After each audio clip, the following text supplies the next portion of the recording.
മരണത്തെ ജയിച്ചുയർത്തെഴുന്നേറ്റ് സ്വർഗത്തിൽ വാഴുന്ന സത്യദൈവവും നിത്യജീവനുമായ യേശുക്രിസ്തുവിൻ്റെ നിസ്തുലമായ നാമത്തിൽ ഞങ്ങളെ കേൾക്കുന്ന എല്ലാവർക്കും സ്നേഹവന്ദനങ്ങൾ. യൂട്യൂബിൽ ക്രൈസ്തവ വിശ്വാസവുമായോ അല്ലെങ്കിൽ ക്രിസ്ത്യൻ അപ്പോളജിസ്റ്റുകളുമായോ ബന്ധപ്പെട്ടു വരുന്ന പല വീഡിയോകളുടെയും താഴെ അനിൽ SR എന്നൊരു സംഖ്യ ഇടാറുള്ള കമൻറ്റ് ഞാൻ നിങ്ങളെ വായിച്ച് കേൾപ്പിക്കാം. ഒന്ന് രണ്ടിടങ്ങളിൽ ഈ കമൻറ്റ് കണ്ടപ്പോൾ അതിനുള്ള മറുപടി ഞാൻ അവിടെ കൊടുത്തിരുന്നെങ്കിലും പല ക്രിസ്ത്യൻ സബ്ജക്റ്റ് വീഡിയോകൾക്ക് കീഴിലും ആ കമൻറ്റ് അയാൾ കോപ്പി പേസ്റ്റ് ചെയ്യുന്നത് കണ്ടതുകൊണ്ടാണ് മറുപടി ഒരു വീഡിയോ ആയി തന്നെ ചെയ്യാം എന്ന് വിചാരിച്ചത്. അനിൽ SR പറയുന്നത് ഇങ്ങനെയാണ്: ക്രിസ്ത്യാനികൾക്ക് ഹിന്ദുവിൻ്റെ മേൽ സുവിശേഷം പറയാൻ അവകാശമുണ്ട് എന്ന് മിഷണറിമാർ പറഞ്ഞാൽ ക്രിസ്ത്യാനികളുടെ മേൽ എല്ലാത്തരം ജിഹാദുകളും നടത്താൻ മുസ്ലിങ്ങൾക്കും അവകാശമുണ്ട് എന്ന് അംഗീകരിക്കുമോ? അങ്ങനെയെങ്കിൽ യൂറോപ്യൻ ക്രിസ്ത്യൻ രാജ്യങ്ങളും ഭാരതത്തിൽ ഇസ്ലാമിക വിമർശനം നടത്തുന്ന ക്രിസ്ത്യാനികളും ഇവ മുസ്ലിങ്ങളുടെ അവകാശമാണ് എന്ന് അംഗീകരിച്ച് ജിഹാദികളെ എതിർക്കുന്നത് അവസാനിപ്പിക്കണം. ഇത് ഞാൻ പറഞ്ഞില്ലേ, പലയിടങ്ങളിൽ ഈ കമൻറ്റ് വരുന്നുണ്ട്. ഒരു വീഡിയോയിൽ ഈ കമൻറ്റിന് 42 പേർ ലൈക്ക് അടിച്ചത് ഞാൻ കണ്ടിരുന്നു. ഈ കമൻറ്റ് എഴുതിയ വ്യക്തിയും അതിന് ലൈക്ക് അടിച്ചവന്മാരും കരുതുന്നത് വലിയൊരു ബുദ്ധിപരമായ വാദമാണ് ഈ കമൻറ്റിൽ തങ്ങൾ ഉന്നയിച്ചിരിക്കുന്നത് എന്നാണ്.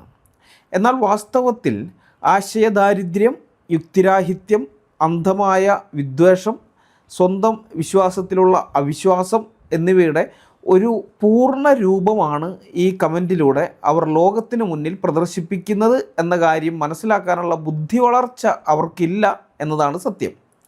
അവരുടെ ചിന്താശേഷി എന്നത് വെറുപ്പിൻ്റെയും അസഹിഷ്ണുതയുടെയും ഇടുങ്ങിയ വൃത്തത്തിൽ മാത്രം കറങ്ങുന്ന ഒന്നാണെന്ന് ഈ കമൻറ്റ് വ്യക്തമാക്കുന്നുണ്ട്. ഒരു ശരാശരി സംഖ്യയുടെ ചിന്താശേഷിയും ബൗദ്ധിക നിലവാരവും മാനസികാവസ്ഥയും എത്രത്തോളം ദയനീയമാണെന്ന് വളരെ കൃത്യമായി മനസ്സിലാക്കാൻ ഈ കമൻറ്റിലൂടെ നമുക്ക് സാധിക്കും. മതസ്വാതന്ത്ര്യത്തെയും തീവ്രവാദത്തെയും തമ്മിൽ കൂട്ടിക്കുഴയ്ക്കുന്ന ഈ വാദം കേവലം അജ്ഞത മാത്രമല്ല, ചിന്തിക്കുന്ന മനുഷ്യർക്ക് മുന്നിൽ സ്വയം പരിഹാസ്യരാകുന്ന തികഞ്ഞ മണ്ടത്തരമാണ്. സംഖ്യകളുടെ ചിന്താശേഷിയുടെ പരിമിതികൾ എന്താണെന്ന് ഈ കമൻറ്റിൻ്റെ അടിസ്ഥാനത്തിൽ ഞാൻ ചെറുതായിട്ടൊന്ന് വിശദീകരിച്ചു തരാം. ഒന്നാമത്തെ കാര്യം അടിസ്ഥാന യുക്തിബോധമില്ലായ്മയാണ്. വ്യത്യസ്ത തലങ്ങളിലുള്ള രണ്ട് കാര്യങ്ങളെ വേർതിരിച്ചറിയാനുള്ള അടിസ്ഥാന ബുദ്ധി പോലും ഇവർക്കില്ല എന്നതാണ് ഈ കമൻറ്റ് നൽകുന്ന ആദ്യത്തെ സൂചന. ഒരു ആശയം പങ്കുവയ്ക്കുന്നതിനെയും അഥവാ സുവിശേഷം പറയുന്നതിനെയും സംഖ്യകൾ ഇവിടെ ന്യായീകരിക്കാൻ ശ്രമിക്കുന്ന ഇസ്ലാമിക ജിഹാദ് എന്ന ഭീകരവാദത്തിനെയും ഒരേ തുലാസിൽ തൂക്കുന്ന സംഖ്യകളുടെ വാദം മനുഷ്യചരിത്രത്തെക്കുറിച്ചോ ജനാധിപത്യ മൂല്യങ്ങളെക്കുറിച്ചോ ഉള്ള പ്രാഥമികമായ അറിവ് പോലും ഇല്ലായ്മയിൽ നിന്നാണ് വരുന്നത്. ഇതിലെ അസംബന്ധം എന്താണെന്ന് നമുക്ക് നോക്കാം. ബൗദ്ധിക സ്വാതന്ത്ര്യവും ശാരീരിക ഉന്മൂലനവും തമ്മിലുള്ള വ്യത്യാസം തിരിച്ചറിയാൻ സംഖ്യകൾക്ക് കഴിയുന്നില്ല എന്നുള്ളതാണ്. സുവിശേഷം പ്രസംഗിക്കുക എന്നത് തികച്ചും ഒരു ബൗദ്ധികവും ആത്മീയവുമായ പ്രക്രിയയാണ്. അത് മനുഷ്യൻ്റെ ബുദ്ധിയോടും യുക്തിയോടും മനസാക്ഷിയോടുമുള്ള ഒരു സംവാദമാണ്. ഞങ്ങൾ സുവിശേഷം പറയുമ്പോൾ കേൾക്കുന്ന വ്യക്തിയുടെ തിരഞ്ഞെടുക്കാനുള്ള സ്വാതന്ത്ര്യത്തെ ഞങ്ങൾ പൂർണ്ണമായും മാനിക്കുന്നുണ്ട്. നിങ്ങൾക്കത് കേൾക്കാം, വിശ്വസിക്കാം, യേശുക്രിസ്തുവിനെ നിങ്ങളുടെ ജീവിതത്തിൻ്റെ കർത്താവായി സ്വീകരിക്കാം. അല്ലെങ്കിൽ ഞങ്ങൾ പറയുന്നതിനോട് നിങ്ങൾക്ക് വിയോജിക്കാം, അതിലെ വാദങ്ങളെ നിങ്ങളുടെ യുക്തി കൊണ്ട് നിങ്ങൾക്ക് എതിർക്കാം. ഇനി അതുമല്ലെങ്കിൽ പൂർണ്ണമായും അവഗണിക്കാം, ഒരക്ഷരം മിണ്ടാതെ ഇത് ഞങ്ങളോട് പറഞ്ഞതേ അല്ല, അല്ലെങ്കിൽ ഞാനിത് കേട്ടിട്ടേ ഇല്ല എന്ന ഭാവത്തിൽ അവഗണിച്ച് കളയാം. അതിനൊക്കെയുള്ള സ്വാതന്ത്ര്യം സുവിശേഷം കേൾക്കുന്നവർക്കുണ്ട്. എന്നാൽ സംഖ്യകൾ സപ്പോർട്ട് ചെയ്യുന്ന ഇസ്ലാമിക ജിഹാദി ഭീകരവാദം മനുഷ്യൻ്റെ ജീവൻ എടുക്കുന്നതാണ്. അവിടെ സംവാദങ്ങൾക്കോ തെരഞ്ഞെടുപ്പിനോ സ്ഥാനമില്ല. മറിച്ച് ഭയപ്പെടുത്തലും ബലപ്രയോഗവും ഉന്മൂലനവും മാത്രമാണുള്ളത്. ചിന്തിക്കാനും തീരുമാനമെടുക്കാനുമുള്ള മനുഷ്യൻ്റെ അടിസ്ഥാന അവകാശത്തിന് നേരെ ബോംബ് എറിയുന്നതിനെ സംസാരിക്കാനുള്ള അവകാശത്തോട് ഉപമിക്കുന്നത് അങ്ങേയറ്റം വികലമായ ഒരു കാഴ്ചപ്പാടാണ്. ആ കാഴ്ചപ്പാടാണ് സംഖ്യകൾക്കുള്ളത്. ക്രൈസ്തവർ പറയുന്ന ആശയത്തെ ഭയക്കുമ്പോൾ അതിനെതിരെ ആയുധമെടുക്കാൻ ഇസ്ലാമിക ഭീകരവാദികൾക്ക് ലൈസൻസ് ചോദിക്കുന്ന സംഖ്യകളുടെ ഈ മാനസികാവസ്ഥ കൃത്യമായ ഫാസിസമാണ്. ആശയങ്ങളെ നേരിടേണ്ടത് അതിലും മികച്ച ആശയങ്ങൾ വെച്ചുകൊണ്ടായിരിക്കണം. സുവിശേഷം പറയുന്നതിലൂടെ ക്രിസ്ത്യാനികൾ മുന്നോട്ട് വയ്ക്കുന്ന ദാർശനികവും ദൈവശാസ്ത്രപരവുമായ വാദങ്ങളെ, അതായത് ഫിലോസഫിക്കൽ ആൻഡ് തിയോളജിക്കൽ ആർഗ്യുമെൻറ്റ്സ്, അത്തരം വാദങ്ങളെ നേരിടാൻ ഹൈന്ദവ ദർശനങ്ങളിൽ നിന്ന് മികച്ച മറുവാദങ്ങൾ നിരത്താൻ സംഘികൾക്കോ ഹിന്ദുക്കൾക്കോ കഴിയുന്നില്ല എന്നതിൻ്റെ നല്ല ഒന്നാന്തരം തെളിവാണ് ജിഹാദികൾക്ക് കുട പിടിച്ചു കൊടുക്കുന്ന ഈ പരിപാടി. സ്വന്തം ആശയങ്ങളുടെ അടിത്തറ ദുർബലമാണെന്നും സംവാദങ്ങളിൽ പിടിച്ചു നിൽക്കാൻ കഴിയില്ലെന്നുമുള്ള അപകർഷബോധത്തിൽ നിന്നാണ് ക്രൈസ്തവരുടെ വാക്കുകളെ നേരിടാൻ ജിഹാദികളുടെ ആയുധങ്ങളെ കൂട്ടുപിടിക്കുന്ന ഈ ഭീരുത്വം ഉണ്ടാകുന്നത്. മനുഷ്യത്വ വിരുദ്ധമായ ന്യായീകരണമാണ് തങ്ങൾ നടത്തുന്നതെന്ന് മനസ്സിലാക്കാനുള്ള ബോധം സംഘികൾക്കില്ല. ഏറ്റവും ഭയാനകരമായ വസ്തുത, ക്രിസ്ത്യാനികൾ സുവിശേഷം പറയുന്നത് നിർത്താൻ വേണ്ടി ലോകം മുഴുവൻ വെറുക്കുന്നതും മനുഷ്യരാശിയുടെ നിലനിൽപ്പിനെ തന്നെ ബാധിക്കുന്ന ഏറ്റവും വലിയ ശത്രുവുമായ ഈ ഇസ്ലാമിക ഭീകരവാദത്തിന്, ജിഹാദ് എന്ന ഇസ്ലാമിക ഭീകരവാദത്തിന് സംഘികൾ സൈദ്ധാന്തികമായ അംഗീകാരം നൽകുന്നു എന്നതാണ്. ഒരു ആശയം പ്രചരിപ്പിക്കുന്നത് തടയാൻ വേണ്ടി, അല്ലെങ്കിൽ സുവിശേഷം അറിയിക്കുന്നത് തടയാൻ വേണ്ടി നിരപരാധികളുടെ രക്തം ചിന്തുന്ന ജിഹാദിനെ അവകാശമായി ചിത്രീകരിക്കാൻ മനുഷ്യത്വമുള്ള ഒരാൾക്കും കഴിയില്ല. ആ കമൻറ്റിലെ വാചകം നിങ്ങൾ ശ്രദ്ധിച്ചിരുന്നോ? ക്രിസ്ത്യാനികളുടെ മേൽ എല്ലാത്തരം ജിഹാദുകളും നടത്താൻ മുസ്ലിങ്ങൾക്കും അവകാശമുണ്ട് എന്ന് അംഗീകരിക്കുമെന്നാണ് ചോദിക്കുന്നത്. ക്രിസ്ത്യാനികൾ ഹിന്ദുക്കളോട് സുവിശേഷം പറയുന്നുണ്ടെങ്കിൽ ക്രിസ്ത്യാനികളെ കൊല്ലാൻ അല്ലെങ്കിൽ ക്രിസ്ത്യാനികളുടെ മേൽ ജിഹാദ് നടത്താൻ മുസ്ലിങ്ങൾക്ക് അവകാശമുണ്ടെന്നാണ് സംഘികൾ പറയുന്നത്. സംഘികളുടെ ഈ വാദം സ്വന്തം മതത്തോടുള്ള സ്നേഹത്തിൽ നിന്നല്ല, സ്വന്തം മതത്തെ സംരക്ഷിക്കാൻ വേണ്ടി അങ്ങനെ ആ ചിന്തയിലല്ല അത് വരുന്നത്, മറിച്ച് ക്രിസ്ത്യാനികളോടുള്ള അന്ധമായ വിദ്വേഷത്തിൽ നിന്നാണ് ഉടലെടുക്കുന്നത്.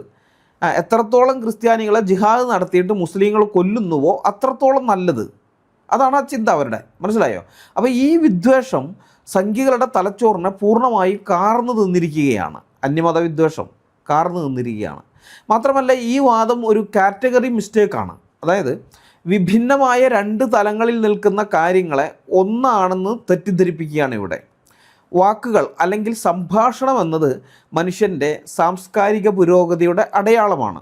അത് ഇരുപക്ഷത്തിനും പരസ്പരം സംവദിക്കാനുള്ള പാലമാണ്. എന്നാൽ ആയുധം എന്നത് ആ സംവാദങ്ങൾ അവസാനിക്കുന്നിടത്ത് തുടങ്ങുന്ന മൃഗീയതയാണ്. പുസ്തകം പിടിക്കുന്ന കൈകളെയും തോക്ക് പിടിക്കുന്ന കൈകളെയും ഒരുപോലെ കാണാൻ കഴിയുന്ന അവസ്ഥയിലേക്ക് സംഘികളുടെ തലച്ചോർ അധപ്പതിച്ചിരിക്കുന്ന അവസ്ഥ അങ്ങേയറ്റം അപകടകരമാണ്. വാദിക്കാൻ കഴിവില്ലാത്തവൻ്റെ ഏക ആശ്രയമാണ് അക്രമം എന്ന് പറയുന്നത്.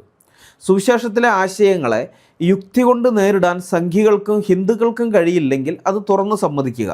അല്ല, നിങ്ങളുടെ പ്രമാണങ്ങൾ വെച്ച് നേരിടാൻ കഴിയില്ലെങ്കിൽ അതും തുറന്ന് സമ്മതിക്കുക.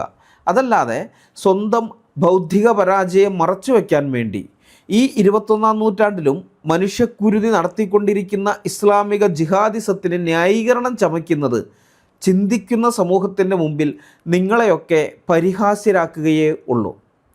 രണ്ടാമത്തെ കാര്യം, ഇന്ത്യൻ ഭരണഘടന എന്താണെന്ന് ഹിവുമാർക്ക്, ഈ സംഘികൾക്ക് അറിഞ്ഞുകൂടാ എന്നതാണ്.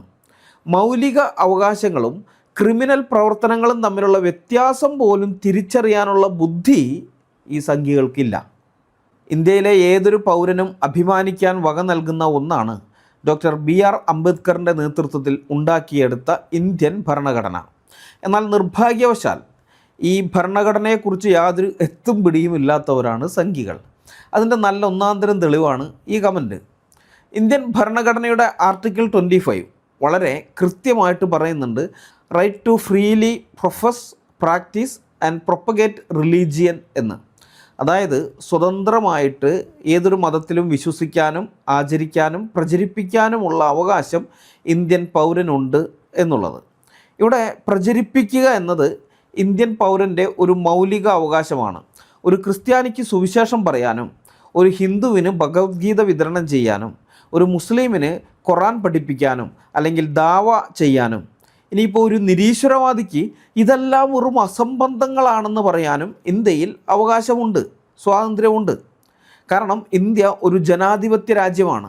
ഏതെങ്കിലും ഒരു മതത്തിൻ്റെയോ ആശയത്തിൻ്റെയോ തടവറയിലല്ല ഇന്ത്യൻ പൗരന്മാർ ഉള്ളത്. ഇന്ത്യൻ പൗരനായ ഒരു ക്രിസ്ത്യാനി ഭരണഘടന അവന് നൽകിയിരിക്കുന്ന അവകാശമനുസരിച്ച് അവൻ പ്രവർത്തിക്കുന്നതിനെയാണ് സംഖ്യകളിവിടെ എതിർക്കുന്നത്. എതിർക്കാൻ വേണ്ടി കൊണ്ടുവരുന്നതോ ജിഹാദ് എന്ന ഇസ്ലാമിക ഭീകരവാദത്തിനെ. ജനാധിപത്യവും ഭീകരവാദവും തമ്മിലുള്ള വ്യത്യാസം പോലും സംഖ്യകൾക്ക് അറിഞ്ഞുകൂടാ. അതുകൊണ്ടാണ് സുവിശേഷം പറയുന്നതിനെയും ജിഹാദിനെയും ഒരേ നിലവാരത്തിൽ അവർ പരിഗണിക്കുന്നത്. ജിഹാദ് അഥവാ ഇസ്ലാമിക ഭീകരവാദം എന്നത് ലോകത്തൊരിടത്തും ആരുടെയും അവകാശമല്ല. അതൊരു ക്രിമിനൽ കുറ്റമായിട്ടാണ് ലോകം കാണുന്നത്. മനുഷ്യത്വത്തിന് നേരെയുള്ള വെല്ലുവിളിയാണത്. ഭരണഘടന നൽകുന്ന ഇഷ്ടമുള്ള വിശ്വാസം പ്രചരിപ്പിക്കാനുള്ള അവകാശത്തെ എതിർക്കാൻ വേണ്ടി ഭരണഘടന പൂർണ്ണമായി നിരോധിച്ചിട്ടുള്ള ഒരു ക്രിമിനൽ കുറ്റത്തെ ഒരു ആയുധമായി ഉയർത്തി കാണിക്കാൻ സംഘികൾക്ക് കഴിയുന്നു എന്നത് തന്നെ അവരുടെ ജനാധിപത്യ വിരുദ്ധതയ്ക്ക് നല്ലൊന്നാം തരം തെളിവാണ്. ഇന്ത്യയിലെ ക്രിസ്ത്യാനികൾ സുവിശേഷം പറയുന്നതിനെ, അതായത് ആർട്ടിക്കിൾ 25 പ്രകാരമുള്ള അവകാശത്തെ സംഘികൾ എതിർക്കുമ്പോൾ യഥാർത്ഥത്തിൽ അവർ എതിർക്കുന്നത് ക്രിസ്ത്യാനികളെയല്ല, മറിച്ച് സാക്ഷാൽ ഇന്ത്യൻ ഭരണഘടനയെ തന്നെയാണ്. അംബേദ്കറും മറ്റ് മഹാരഥന്മാരും ചേർന്ന് എഴുതിയുണ്ടാക്കിയ ഭരണഘടന നൽകുന്ന അവകാശങ്ങളെ വകവെച്ചു കൊടുക്കില്ല എന്ന് പറയുന്ന ഈ സംഘികളാണ് യഥാർത്ഥ രാജ്യദ്രോഹികൾ. ഇവന്മാരാണ് രാജ്യസ്നേഹത്തിൻ്റെ രാജ്യദ്രോഹത്തിൻ്റെയൊക്കെ സർട്ടിഫിക്കറ്റ് അടിച്ചു കൊടുക്കുന്നത്. ഈ സംഘികളാണ്. ആരൊക്കെയാണ് രാജ്യസ്നേഹികൾ, ആരൊക്കെയാണ് രാജ്യദ്രോഹികളെന്ന്. പക്ഷേ യഥാർത്ഥത്തിൽ ഇന്ത്യയിലെ ഏറ്റവും വലിയ രാജ്യദ്രോഹികൾ ഈ സംഘികൾ തന്നെയാണ്. ഭരണഘടനാപരമായ അവകാശങ്ങൾ ഉപയോഗിക്കുന്നവരെ ഭീഷണിപ്പെടുത്താൻ ജിഹാദി ഭീകരവാദത്തെ ന്യായീകരിക്കുന്നവർ ഭരണഘടനയുടെ അടിസ്ഥാന ശിലകളെ തന്നെയാണ് തകർക്കാൻ നോക്കുന്നത്. ജനാധിപത്യം നിലനിൽക്കുന്നത് സഹിഷ്ണുതയിലാണ്. തനിക്ക് യോജിക്കാൻ കഴിയാത്ത ആശയങ്ങളെ പോലും കേൾക്കാനും അതിനെ സമാധാനപരമായി പ്രതിരോധിക്കാനുമുള്ള പക്വതയാണ് ജനാധിപത്യം പൗരന്മാരോട് ആവശ്യപ്പെടുന്നത്. സുവിശേഷം കേൾക്കുമ്പോൾ അല്ലെങ്കിൽ സുവിശേഷം പ്രസംഗിക്കുമ്പോൾ അതിനെതിരെ കൊലപാതകം നടത്താനുള്ള അവകാശം ചോദിക്കുന്നത് വ്യത്യസ്തമായ ആശയങ്ങളോടുള്ള സംഘികളുടെ അസഹിഷ്ണുതയെയും ഭയത്തെയും അരക്ഷിത ബോധത്തെയുമാണ് കാണിക്കുന്നത്. ഈ അസഹിഷ്ണുതയാണ് ഏതൊരു സമൂഹത്തെയും ഇരുണ്ട യുഗത്തിലേക്ക് നയിക്കുന്നത്. നിയമം എന്താണെന്നും ഭരണഘടന എന്താണെന്നും സംഖ്യകളെ നിങ്ങൾ ആദ്യം പോയി പഠിക്കാൻ ശ്രമിക്കുക.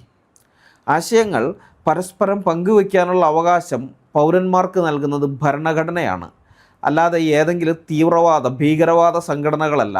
RSS പോലെയോ ISS പോലെയോ ഒക്കെയുള്ള സംഘടനകളൊന്നുമല്ല. ഭരണഘടനയാണ് നൽകിയിരിക്കുന്നത്. ഭരണഘടന നൽകിയിരിക്കുന്ന അവകാശങ്ങളെ ക്രിമിനൽ കുറ്റങ്ങളോട് ഉപമിക്കുന്ന നിങ്ങളുടെ രീതി നിങ്ങളുടെ വാദങ്ങളെ മാത്രമല്ല, നിങ്ങളുടെ പൗരബോധത്തെ തന്നെയാണ് ചോദ്യം ചെയ്യുന്നത്. മനസ്സിലായോ? നിങ്ങളുടെ രാജ്യസ്നേഹത്തെ തന്നെയാണത് ചോദ്യം ചെയ്യുന്നത്. മൂന്നാമത്തെ കാര്യം, സ്വന്തം വിദ്വേഷം ന്യായീകരിക്കാൻ തീവ്രവാദത്തിന് കുടപിടിക്കുന്ന ഗതികേടിലാണ് ഈ സംഘികൾ ഉള്ളത് എന്നതാണ്. ഇവരുടെ വാദത്തിലെ ഏറ്റവും ഭയാനകവും ആപത്കരവുമായ വശം ഇതാണ്. സുവിശേഷം അറിയിക്കുന്ന ക്രിസ്ത്യാനികളോടുള്ള ഒടുങ്ങാത്ത വിരോധം സംഘികളെ എത്രത്തോളം അന്ധരാക്കിയിരിക്കുന്നു എന്നതിൻ്റെ തെളിവാണ് ആ കമൻറ്റ്. ക്രിസ്ത്യാനികളെ എതിർക്കാൻ വേണ്ടി സംഘികൾ അറിഞ്ഞോ അറിയാതെയോ ലോകം മുഴുവനും വെറുക്കുന്ന ഇസ്ലാമിക ഭീകരവാദത്തിന് സൈദ്ധാന്തികമായ അംഗീകാരം നൽകുകയാണ്. ഇതിലെ വിരോധാഭാസവും അപകടവും എന്താണെന്ന് നമുക്ക് നോക്കാം.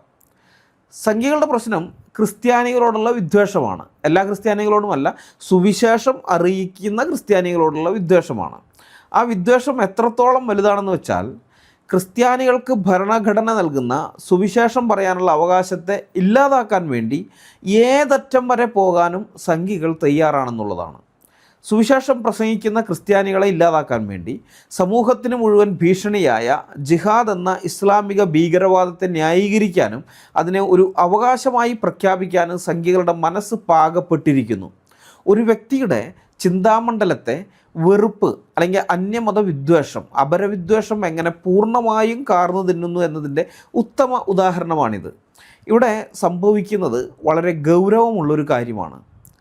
ക്രിസ്ത്യാനികൾ സുവിശേഷം പറഞ്ഞാൽ മുസ്ലിങ്ങൾക്ക് ജിഹാദ് നടത്താൻ അവകാശമുണ്ട് എന്ന് സംഘികൾ പറയുമ്പോൾ അവർ കൊലപാതകത്തെയും ഭീകരവാദത്തെയും ന്യായീകരിക്കുകയും അതിനെ നോർമലൈസ് ചെയ്യുകയുമാണ്, സാധാരണവൽക്കരിക്കുകയാണ് ചെയ്യുന്നത്. ക്രിസ്ത്യാനികൾ സുവിശേഷം പറയുന്നത് എത്രമാത്രം സാധാരണമായ ഒരു കാര്യമാണോ അത്രത്തോളം തന്നെ തികച്ചും സ്വാഭാവികമായ സാധാരണമായ ഒരു കാര്യമാണ് മുസ്ലിങ്ങൾ ജിഹാദ് നടത്തുന്നത് എന്നുള്ളൊരു നോർമലൈസേഷനാണ് ഇവന്മാർ ചെയ്യുന്നത്. ഇത്തരം ചിന്താഗതികളാണ് സമൂഹത്തിൽ ഇസ്ലാമിക ഭീകരവാദികൾക്ക് വളമായി മാറുന്നത്. ഏതൊരു സമൂഹത്തിലും സംഘികൾ ഹിന്ദുമതത്തിൻ്റെ സംരക്ഷകരാണ് തങ്ങൾ എന്ന് അവകാശപ്പെടുന്നുണ്ടെങ്കിലും അവരുടെ പ്രവൃത്തികൾ വാസ്തവത്തിൽ ഗുണം ചെയ്യുന്നത് ഇസ്ലാമിക ഭീകരവാദ ശക്തികൾക്കാണ്. ഇത് രാജ്യത്തിൻ്റെ ആഭ്യന്തര സുരക്ഷയ്ക്ക് തന്നെ ഭീഷണിയാണ്. ജിഹാദ് എത്രത്തോളം നമ്മുടെ നാടിൻ്റെ സുരക്ഷയ്ക്ക് ഭീഷണിയാണോ അത്രത്തോളം തന്നെ ഭീഷണിയാണ് ജിഹാദിനെ ന്യായീകരിക്കുന്ന സംഘികളുടെ ഈ പ്രവൃത്തികളും. ലോകമെമ്പാടും നടക്കുന്ന ഇസ്ലാമിക ഭീകരവാദത്തിനെതിരെ ഞങ്ങൾ ശബ്ദമുയർത്തുന്നവരാണ് എന്ന് സംഘികൾ അവകാശപ്പെടാറുണ്ട്. അവർ എപ്പോഴടിക്കുന്നൊരു ഡയലോഗാണത്. എന്നാൽ അവരുടെ രാഷ്ട്രീയവും മതപരവുമായ അജണ്ടകൾക്ക് തടസ്സം നിൽക്കുന്ന ക്രിസ്ത്യാനികളെ നേരിടേണ്ടി വരുമ്പോൾ, സുവിശേഷം അറിയിക്കുന്ന ക്രിസ്ത്യാനികളെ നേരിടേണ്ടി വരുമ്പോൾ ഈ സംഘികൾ ഇതേ ഇസ്ലാമിക ഭീകരവാദത്തെ ഇരു കൈയും നീട്ടി സ്വീകരിക്കും. മനസ്സിലായോ? ഒരു സമയത്ത് ഇതിനെ പറയുന്നവർ ക്രിസ്ത്യാനികളുടെ മുമ്പിൽ പിടിച്ചു നിൽക്കാൻ വേണ്ടി ഇതിനെ തന്നെ കൂട്ടുപിടിക്കും. ഇത്രയും വലിയൊരു ഇരട്ടത്താപ്പ്, ഡബിൾ സ്റ്റാൻഡേർഡ് ലോകത്ത് വേറെ ഒരിടത്ത് നിങ്ങൾക്ക് കാണാൻ കഴിയില്ല. സംഘികളുടെ ധാർമ്മികത എന്നത് കേവലം അവസരവാദപരമാണ്. മനസ്സിലായോ? സ്വന്തം താല്പര്യങ്ങൾക്ക് വേണ്ടി എന്ത് നെറികേടിനും കൂട്ടുനിൽക്കുന്ന ഈ ധാർമ്മിക അധപ്പതനത്തെ, സംഘികളുടെ ഈ ധാർമ്മിക അധപ്പതനത്തെ സഹതാപത്തോടെ മാത്രമേ നമുക്ക് നോക്കിക്കാണാൻ പറ്റുകയുള്ളൂ. ശത്രുവിൻ്റെ ശത്രു മിത്രം എന്ന അബദ്ധധാരണയിലാകാം ചിലപ്പോൾ സംഘികൾ ഈ വാദങ്ങൾ ഉന്നയിക്കുന്നത്. എന്നാൽ ക്രിസ്ത്യാനികളെ നേരിടാൻ സംഘികൾ കൂട്ടുപിടിക്കുന്ന ഇസ്ലാമിക ഭീകരവാദം ക്രിസ്ത്യാനികളെ മാത്രമല്ല സംഘികളെയും ഹിന്ദുക്കളെയും എന്തിനധികം ഈ രാജ്യത്തുള്ള സകലരെയും, ഇന്ത്യൻ ഭരണഘടനയെ തന്നെയും ഒന്നടങ്കം വിഴുങ്ങാൻ പോകുന്നത്ര വിനാശകരമായ ഒന്നാണ്. സ്വന്തം വീടിന് തീയിട്ടിട്ടാണെങ്കിലും അയൽപക്കത്തുള്ള ശത്രുവിൻ്റെ വീട് കൂടി കത്തണം. അതിനോടൊപ്പം ആ ശത്രുവിൻ്റെ വീട് കത്തിയെരിയുന്നത് കാണാൻ ആഗ്രഹിക്കുന്ന ഒരു തരം സാഡിസ്റ്റ് മനോഭാവമാണ് സംഘികൾക്കുള്ളത് എന്ന് ഇതിൽ നിന്ന് തെളിയുന്നുണ്ട്. ഇന്ത്യ നശിച്ചാലും കുഴപ്പമില്ല, ഇവിടെയുള്ള ഹിന്ദുക്കൾ മുഴുവൻ ഇല്ലാതായാലും കുഴപ്പമില്ല, ക്രിസ്ത്യാനികളെ ഇല്ലാതാക്കണം, അതിനുവേണ്ടി നമ്മൾ ഇസ്ലാമിക ജിഹാദിനെ ന്യായീകരിക്കണം, അതിനെ വെള്ളപൂശണം. ഇതാണ് ഇവരുടെ ചിന്ത. ക്രിസ്ത്യാനികളോടുള്ള വിദ്വേഷം സംഘികളെ സ്വന്തം രാജ്യത്തിനും മനുഷ്യത്വത്തിനും തന്നെ എതിരായ ഒരു നിലപാടിലെത്തിച്ചിരിക്കുന്നു. ആശയങ്ങളെ നേരിടാനുള്ള ശേഷിയില്ലായ്മ സംഘികളെ കൊണ്ടെത്തിച്ചിരിക്കുന്നത് ലോകത്തിലെ ഏറ്റവും ക്രൂരമായ പ്രത്യയശാസ്ത്രത്തിൻ്റെ വക്താവ് എന്നുള്ള സ്ഥാനത്താണ്. സംഘികളുടെ ഈ അവസ്ഥ ഓർത്ത് സംഘികൾക്ക് തന്നെ ഒരു ലജ്ജ തോന്നേണ്ടതാണ്, നാണക്കേട് തോന്നേണ്ടതാണ്. ഉളുപ്പെന്നൊരു സാധനം അവർക്കുണ്ടെങ്കിൽ. ഉളുപ്പില്ലാത്ത സംഘികൾക്ക് ഇതിൽ യാതൊരു ലജ്ജയും തോന്നില്ല, അഭിമാനമേ തോന്നുള്ളൂ. അതുകൊണ്ടാണ് അവർ ആ കമൻറ്റിന് ലൈക്ക് അടിക്കുന്നത്. മനസ്സിലായി? നമ്മൾ കണ്ടില്ലേ 42 ലൈക്ക്. അവന്മാർക്ക് ഉളുപ്പുമില്ല, ലജ്ജയില്ല, നാണവുമില്ല, മാനവുമില്ല. മാത്രമല്ല മറ്റൊരാൾ അവരുടെ സ്വന്തം വിശ്വാസങ്ങളെക്കുറിച്ച്, ഒരു ക്രിസ്ത്യാനി സുവിശേഷം പറയുമ്പോൾ അവൻ്റെ വിശ്വാസമാണ് പറയുന്നത്, അല്ലാതെ മറുവശത്തുള്ള ആൾക്കാരുടെ വിശ്വാസത്തിൻ്റെ, അവരുടെ മതത്തെ കുറ്റം പറയുകയൊന്നുമല്ല, സ്വന്തം വിശ്വാസമാണ് പറയുന്നത്. മനുഷ്യരെല്ലാം പാപികളാണെന്നും പാപികളെ പാപത്തിൽ നിന്ന് രക്ഷിക്കാൻ വേണ്ടിയാണ് യേശുക്രിസ്തു ഭൂമിയിലേക്ക് വന്നതെന്നും യേശുക്രിസ്തു മനുഷ്യരുടെ പാപം ഏറ്റെടുത്ത് കാൽവരി ക്രൂശിൽ മരിച്ചു, അടക്കപ്പെട്ടു, ഉയിർത്തെഴുന്നേറ്റു. നിങ്ങൾ ഈ യേശുക്രിസ്തുവിനെ വിശ്വസിക്കുകയാണെങ്കിൽ, യേശുക്രിസ്തുവിനെ നിങ്ങളുടെ ജീവിതത്തിൻ്റെ കർത്താവായിട്ട് സ്വീകരിക്കുകയാണെങ്കിൽ നിങ്ങൾക്ക് പാപമോചനം ലഭിക്കും, ആത്മരക്ഷ ലഭിക്കും, നിങ്ങൾക്ക് സ്വർഗത്തിലേക്ക് പ്രവേശനം ലഭിക്കും എന്ന് പറയുമ്പോൾ ഒരു മതത്തെയും കുറ്റം പറയുന്നില്ല, കുറ്റം പറയേണ്ട കാര്യമില്ല. പക്ഷേ അതുപോലും, അതായത് ഒരു ക്രിസ്ത്യാനി വന്ന് അവൻ്റെ വിശ്വാസത്തെക്കുറിച്ച് സംസാരിക്കുന്നത് കേട്ടാൽ സ്വന്തം മതം, ഹിന്ദുമതം തകർന്നു പോകും എന്ന സംഘികളുടെ വലിയ ഭയം ഈ കമൻറ്റിനകത്തുണ്ട്. സ്വന്തം മതത്തിൻ്റെ ദാർശനിക അടിത്തറയിൽ യാതൊരു വിശ്വാസവും ഇല്ലാത്തത് കൊണ്ടാണ് കേവലം ആശയപരമായിട്ടുള്ള കാര്യങ്ങൾ അല്ലെങ്കിൽ വെറും വാക്കുകളെപ്പോലും ഈ സംഘികൾ ഇത്രത്തോളം ഭയപ്പെടുന്നത്. ബൗദ്ധികമായി സംവദിക്കാൻ ശേഷിയില്ലാത്തത് കൊണ്ട് ഉണ്ടാകുന്ന ഒരുതരം അപകർഷബോധമാണ് ഈ ഭയത്തിൻ്റെ അടിസ്ഥാനം. ഹിന്ദുമതം ആശയപാപ്പരത്വമുള്ള മതമാണ് എന്ന് പരസ്യമായി സമ്മതിക്കുന്നതിന് തുല്യമാണ് സംഘികളുടെ ഈ കമൻറ്റ്. നാലാമത്തെ കാര്യം, യൂറോപ്യൻ രാജ്യങ്ങളും ക്രിസ്ത്യാനികളും എതിർക്കുന്നത് ആശയപ്രചരണത്തിനുള്ള സ്വാതന്ത്ര്യത്തെ അല്ല എന്നുള്ളത് മനസ്സിലാക്കാൻ സംഘികൾക്ക് കഴിഞ്ഞിട്ടില്ല എന്നുള്ളതാണ്. യൂറോപ്യൻ ക്രിസ്ത്യൻ രാജ്യങ്ങളും ഭാരതത്തിൽ ഇസ്ലാമിക വിമർശനം നടത്തുന്ന ക്രിസ്ത്യാനികളും ജിഹാദ് മുസ്ലിങ്ങളുടെ അവകാശമാണ് എന്ന് അംഗീകരിച്ച് ജിഹാദികളെ എതിർക്കുന്നത് അവസാനിപ്പിക്കണമെന്നാണല്ലോ സംഘി പറഞ്ഞത്. സംഘികളോട് എനിക്ക് പറയാനുള്ളത്, യൂറോപ്യൻ രാജ്യങ്ങളുടെയോ ക്രിസ്ത്യാനികളുടെയോ നിലപാടുകളെ വിമർശിക്കാൻ വരുന്നതിന് മുൻപ് ജനാധിപത്യം എന്ന സംഗതി, ജനാധിപത്യം എങ്ങനെയാണ് പ്രവർത്തിക്കുന്നതെന്നും ആശയവും ഭീകരവാദവും തമ്മിലുള്ള വ്യത്യാസം എന്താണെന്നും മനസ്സിലാക്കാനുള്ള അടിസ്ഥാന ബോധം സംഘികളെ നിങ്ങൾക്കുണ്ടാകണം എന്നാണ്. യൂറോപ്യൻ രാജ്യങ്ങൾ ഇസ്ലാമിനെ ഒരു ആശയം എന്ന നിലയിൽ വേട്ടയാടുന്നില്ല എന്നതാണ് സത്യം. യൂറോപ്പിലെ ഏത് രാജ്യത്തും മുസ്ലിങ്ങൾക്ക് അവരുടെ മതം പ്രചരിപ്പിക്കാനുള്ള സ്വാതന്ത്ര്യമുണ്ട്. അവിടെ ഇഷ്ടം പോലെ ദഅവാക്കാരുണ്ട്. യൂറോപ്യൻ രാജ്യങ്ങളിൽ ഒരാൾക്ക് ഇസ്ലാം മതം സ്വീകരിക്കാനും മുസ്ലിങ്ങൾക്ക് മോസ്കുകൾ പണിയാനും അവരുടെ വിശ്വാസങ്ങൾ ആചരിക്കാനും മദ്രസകൾ നടത്താനും പൂർണ്ണ സ്വാതന്ത്ര്യമുണ്ട്. കാരണം ആ രാജ്യങ്ങളിലുള്ള ജനങ്ങൾ മനുഷ്യൻ്റെ വ്യക്തി സ്വാതന്ത്ര്യത്തെയും ജനാധിപത്യത്തെയും അങ്ങേയറ്റം ബഹുമാനിക്കുന്നവരാണ്. എന്നാൽ അവർ എതിർക്കുന്നത് തങ്ങളുടെ ആശയത്തോട് വിയോജിക്കുന്നവരെ കൊന്നൊടുക്കാനും ബോംബ് വയ്ക്കാനും അത്തരം മനുഷ്യരുടെ ഇടയിലേക്ക് ലോറി കയറ്റി അവരെ കൊല്ലാനും കത്തിയെടുത്ത് കാണുന്നവരെയൊക്കെ കുത്തിക്കൊല്ലുകയൊക്കെ ചെയ്യുന്ന ഇത്തരം ഇസ്ലാമിക ഭീകരവാദത്തെയാണ്. ഇതാണ് ഒറിജിനൽ ഇസ്ലാം, മുഹമ്മദ് പഠിപ്പിച്ചുള്ള ഇസ്ലാമാണത്, അത് വേറെ കാര്യം. പക്ഷേ അതിനെയാണ് ഇവരെതിർക്കുന്നത്. ആശയത്തെ നേരിടാൻ വേണ്ടി മനുഷ്യരുടെ ജീവനെടുക്കുന്ന പ്രാകൃതമായ രീതിയെ ഏത് ഭരണകൂടവും എതിർക്കും. ഇത് മനസ്സിലാക്കാനുള്ള ബോധം പോലും ഇല്ലാത്തവൻ്റെ പേരാണ് സംഘി എന്നുള്ളത്. ഒരു രാജ്യത്തെ പൗരന്മാരുടെ ജീവനും സ്വത്തിനും സംരക്ഷണം നൽകുക എന്നതാണ് ഏതൊരു സർക്കാരിൻ്റെയും അടിസ്ഥാനപരമായ കടമ. യൂറോപ്യൻ രാജ്യങ്ങൾ ജിഹാദിനെതിരെയോ ഇസ്ലാമിക ഭീകരവാദത്തിനെതിരെയോ നിയമങ്ങൾ കർശനമാക്കുമ്പോൾ അവർ തങ്ങളുടെ പൗരന്മാരുടെ ജീവിക്കാനുള്ള അവകാശമാണ് സംരക്ഷിക്കുന്നത്. മറുവശത്ത് ക്രിസ്ത്യാനികൾ സുവിശേഷം പറയുമ്പോൾ ആരുടെയും ജീവൻ നഷ്ടപ്പെടുന്നില്ല. അവിടെ ആശയങ്ങളുടെ കൈമാറ്റം മാത്രമാണ് നടക്കുന്നത്. ജീവനെടുക്കുന്ന ഭീകരവാദത്തെ ഭരണകൂടങ്ങൾ അടിച്ചമർത്തുന്നതും ജീവന് ഹാനികരമല്ലാത്ത ആശയപ്രചരണത്തെ അനുവദിക്കുന്നതും ഒരേ ജനാധിപത്യ പ്രക്രിയയുടെ രണ്ട് മുഖങ്ങളാണ്. ഇതിനെ രണ്ടിനെയും ഒന്നായി കാണുന്ന മന്ദബുദ്ധികളുടെ പേരാണ് സംഘികൾ എന്നുള്ളത്. ഇന്ത്യയിലായാലും യൂറോപ്പിലായാലും ക്രിസ്ത്യാനികൾ ഇസ്ലാമിക ആശയങ്ങളെ വിമർശിക്കുന്നത് ആദർശപരവും ദൈവശാസ്ത്രപരവുമായ തലങ്ങളിലാണ്. അതൊരു ബൗദ്ധികമായ സംവാദമാണ്. എന്നാൽ സംഘികൾ ന്യായീകരിക്കുന്ന ജിഹാദ് എന്ന ഇസ്ലാമിക ഭീകരവാദം ആശയപരമായ ഒരു വിമർശനമോ അതുപോലെയുള്ള സംഗതികളോ അല്ല, ശാരീരികമായ ഉന്മൂലനമാണ്. ജനാധിപത്യത്തിൽ വിമർശനങ്ങൾക്ക് എപ്പോഴും ഇടമുണ്ട്, എന്നാൽ സായുധ പോരാട്ടങ്ങൾക്ക് സ്ഥാനമില്ല.